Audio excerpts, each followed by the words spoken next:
Ce mercredi étant la solennité de l'Immaculée Conception, 8 décembre, nous écoutons non pas l'audience, mais l'Angélus que le pape François donne depuis la place Saint-Pierre.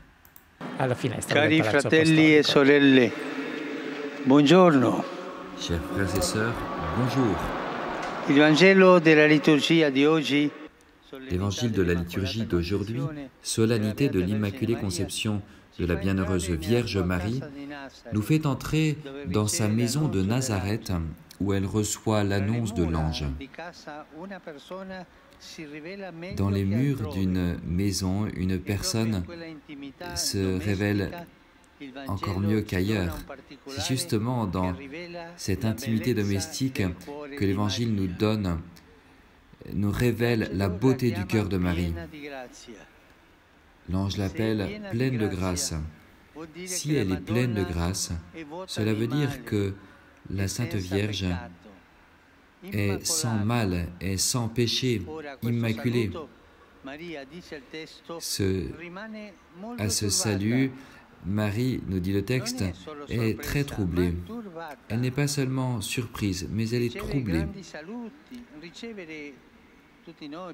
Recevoir de grandes salutations, de grands honneurs, de grands compliments peut parfois susciter chez nous une certaine présomption. Et souvenons-nous que Jésus n'est pas tendre vis-à-vis de ceux qui recherchent les salutations sur les places, l'adulation, la visibilité. Mais Marie n'est pas exaltée, elle est troublée. Avant d'éprouver, ou plutôt que d'éprouver du plaisir, elle fait l'expérience de la peur. Le salut de l'ange lui semble plus grand qu'elle-même. Pourquoi ? Parce qu'elle se sent petite à l'intérieur. Et cette petitesse, cette humilité attire le regard de Dieu. Dans les murs de la maison de Nazareth, nous voyons donc un trait merveilleux. Comment est le cœur de Marie ? Il a reçu le plus haut des compliments et ce cœur se trouble parce qu'il sent adresser à lui-même ce qu'il ne s'attribuait pas. Marie, en effet, ne s'attribue pas de prérogatives, elle ne revendique rien.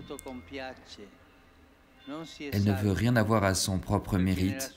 Elle ne s'exalte pas elle-même, parce que dans son humilité, elle sait qu'elle reçoit tout de Dieu. Elle est donc libre d'elle-même, totalement tournée vers Dieu et vers les autres. Marie Immaculée n'a pas d'œil pour elle-même. Voilà la vraie humilité, ne pas avoir d'œil pour soi-même, mais pour Dieu et pour les autres. Souvenons-nous que cette perfection de Marie pleine de grâce est éclairée par l'ange dans les murs de sa propre maison, non pas sur la place centrale de Nazareth, mais là, un endroit caché, dans la plus grande humilité. Dans cette petite maison de Nazareth battait le cœur le plus grand qu'une créature n'ait jamais eu. Chers frères et sœurs, c'est une nouvelle extraordinaire pour nous, parce que cela nous dit que le Seigneur, pour accomplir des merveilles, n'a pas besoin de grands moyens, de nos capacités excellentes, mais de notre humilité, de notre regard ouvert à lui et aussi ouvert aux autres. Par cette annonce, dans les pauvres murs d'une petite maison, Dieu a changé l'histoire. Aujourd'hui encore, il désire faire de grandes choses dans la quotidienneté, c'est-à-dire dans notre famille, au travail, dans les environnements de chaque jour. Là et plus que dans les grands événements de l'histoire, la grâce de Dieu aime agir. Mais je me pose la question, est-ce que nous y croyons vraiment ? Ou bien pensons-nous que la sainteté est une utopie, quelque chose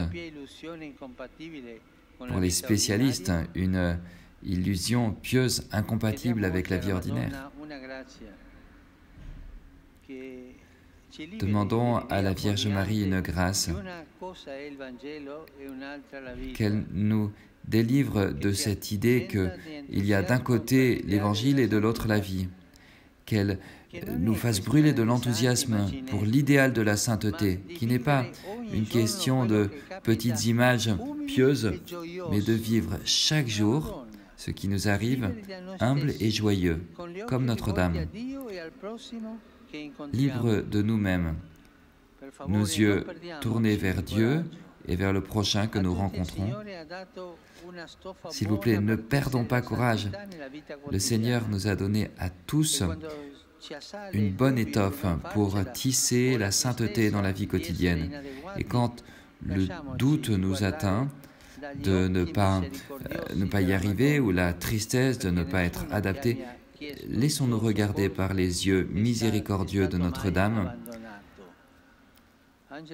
car aucun de ceux qui ne lui a demandé son secours n'a été abandonné. L'ange du Seigneur porta l'annonce à Marie.